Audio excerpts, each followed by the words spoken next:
PCOD PCOS এর সমস্যা এমন একটা সমস্যা যেটা 19 বছর বয়স থেকে কিন্তু এখন স্টার্ট হয়ে যাচ্ছে। এর অনেকগুলো কারণও আছে।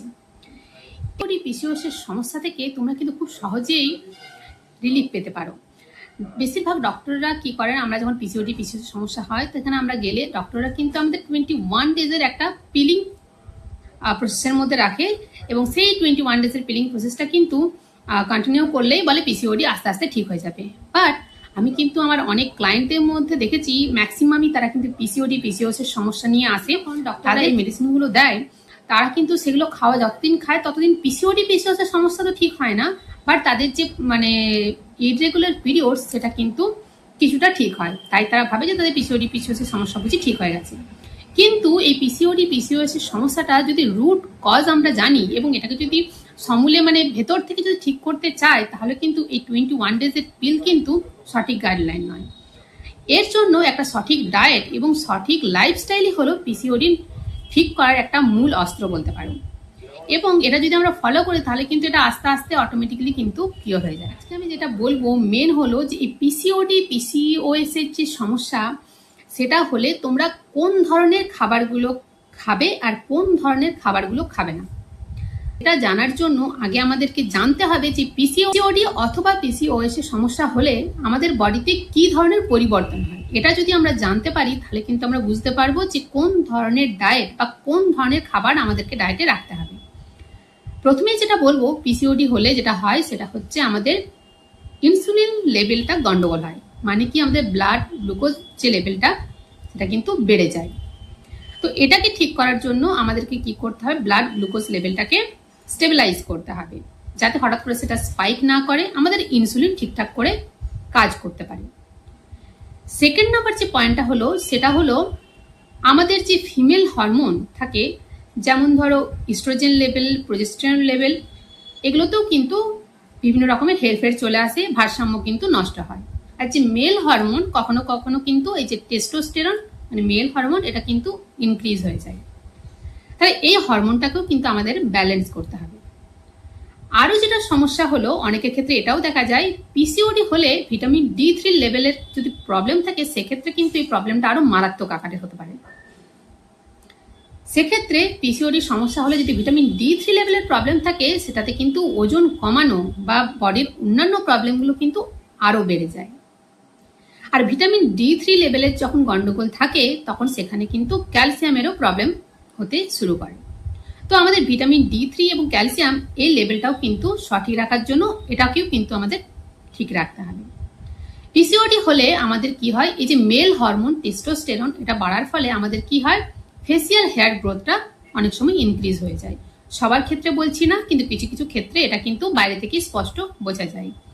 এছাড়া ফেসের মধ্যে বিভিন্ন ধরনের পিম্পলসের সমস্যা, সেটাও ইনক্রিজ হতে থাকে। এছাড়া আমাদের হেয়ার ফলের সমস্যা, সেটাও ইনক্রিজ হতে থাকে। এছাড়াও অনেক ক্ষেত্রে আমাদের দেখা গেছে আয়রন লেভেলের নানা রকম প্রবলেম এবং হিমোগ্লোবিন যে লেভেল, সেটাও কিন্তু অনেক সময় কমে যায়।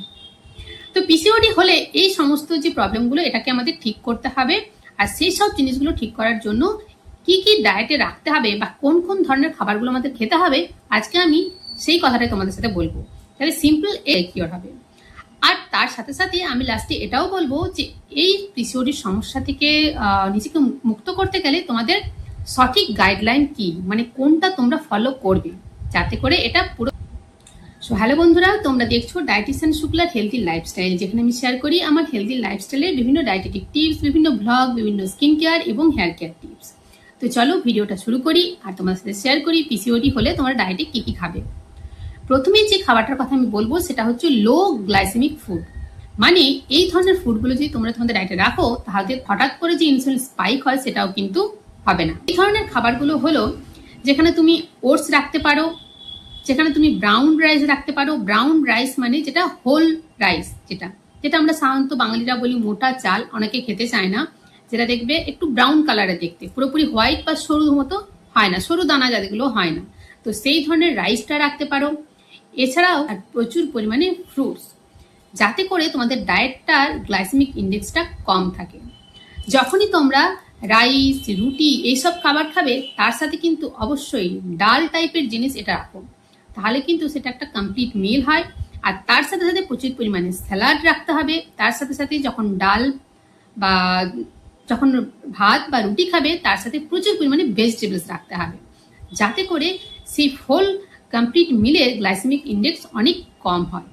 তো এইভাবে লো গ্লাইসেমিক বিভিন্ন ধরনের ফ্রুটস যেমন তোমার ব্যানানা, যেমন ধরো অ্যাপেল, নাশপাতি, তোমার আনারস, কমলা লেবু, এই ধরনের কিন্তু বিভিন্ন ফ্রুটস এবং বিভিন্ন ধরনের ভেজিটেবলসের মধ্যে সমস্ত ধরনের ভেজিটেবলসই তোমরা কিন্তু ডায়েটে রাখতে পারো। তো এই হলো প্রথম টিপস, যে এই ধরনের খাবারগুলো তোমাদের ডায়েটে রাখতে হবে। সেকেন্ড নাম্বার খাবার হলো হাই প্রোটিন ডায়েট তোমাদের কিন্তু ফলো করতে হবে, এবং প্রত্যেকটা মিলে কিন্তু এই প্রোটিনটাকে রাখার চেষ্টা করো অবশ্যই। প্রোটিনের ভেজিটেবল সোর্স তোমরা ভালোভাবেই জানো, সেটা হলো বিভিন্ন ধরনের ডাল, কোনো হতে পারে, খোসা শুদ্ধ হলে খুবই ভালো। এছাড়াও পনির মধ্যে টফু পনির তোমাদেরকে রাখতে হবে কিন্তু, যেটা হচ্ছে সোয়া পনির বলে। এছাড়াও ডিম অথবা চিকেন, এগুলো কিন্তু তোমরা ডায়েটে রাখবে। হাই প্রোটিন ডায়েট কিন্তু তোমাদেরকে অলওয়েজ মেনটেন করতে হবে। তবে এক্ষেত্রে বিভিন্ন সময়ে বিভিন্ন বিশেষ ক্ষেত্রে কিন্তু ডায়েট অবশ্যই ভ্যারি করবে। সেটা পার্সোনালাইজ ডায়েট প্ল্যান যদি হয় সেখানে, তাহলে তোমরা আরো ভালোভাবে কিন্তু সেটা বুঝতে পারবে। থার্ড নাম্বার যে টিপসটা আমি বলবো সেটা হচ্ছে হাই ফাইবার ডায়েটের মধ্যে সেখানে হচ্ছে হোল ফ্রুটস, হোল ভেজিটেবলস রাখতে হবে তোমাদেরকে প্রচুর পরিমাণে, প্রত্যেকটা মিলে স্যালাড রাখতে হবে।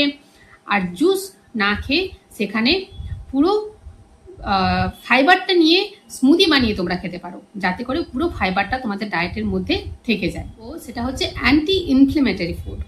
এগুলো কি করবে, আমাদের বডিকে কুল ডাউন করবে। আমাদের বডিতে যদি কোন রকমের কোনো ইনফ্লেমেশন আছে সেটা কিন্তু ঠিক করবে। এর মধ্যে বিভিন্ন স্পাইসেস টি বানিয়ে তোমরা রাখতে পারো, বিভিন্ন হার্বাল টি রাখতে পারো, যেমন ধরো টারমারিক টি, জিঞ্জার টি, দারচিনির টি, এই ধরনের টিগুলো কিন্তু তোমরা তোমাদের ডায়েটে রাখতে পারো, যেগুলো অ্যান্টি ইনফ্লেমেটরি প্রপার্টি হিসেবে কাজ করবে। আর এরপর যেটা ডায়েটে তোমাদেরকে রাখতে হবে সেটা হলো প্রচুর পরিমাণে জল। সারাদিনে 3 থেকে 4 লিটার জল খেতে হবে, যাতে পুরো বডির টক্সিনটা রিমুভ হয়, পুরো বডি হাইড্রেট থাকে। সেক্ষেত্রে বিভিন্ন ধরনের ডিটক্স ওয়াটার অবশ্যই তোমরা ডায়েটে রাখতে পারো, যাতে করে সেটা তোমাদের বডিকে ফ্ল্যাশ আউট করতে সাহায্য করবে। আর তোমাদের যে ওজন বেড়ে যায় পিসিওডি হলে, সেই প্রবলেমটা কিন্তু অনেকটা সলিউশন করতে পারবে। এরপর যে ধরনের ফুড রাখার কথা বলবো সেটা হচ্ছে ওমেগা 3, ওমেগা 6 যেটা আছে, সেই ধরনের ফ্যাট। এই ধরনের ফ্যাটের বিভিন্ন সোর্স তোমরা তোমাদের ডায়েটে অবশ্যই রাখো।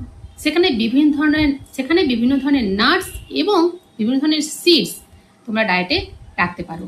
নাটসের মধ্যে আলমন্ড, ওয়ালনাট, ক্যাশুনাট, অথবা বিভিন্ন সিডসের মধ্যে মিক্স সিড, যেখানে flax seed, pumpkin seed, sesame seed, যেটা এখন শীত আসতে শুরু করেছে, তো শীতের সময় তোমরা রাখতে পারো, সানফ্লাওয়ার সিডস, এই ধরনের সিড মিক্স করে, আর বিভিন্ন ধরনের নাটস কিন্তু অবশ্যই প্রতিদিন ডায়েটে রুটিন মেপে কিন্তু রাখার চেষ্টা করো।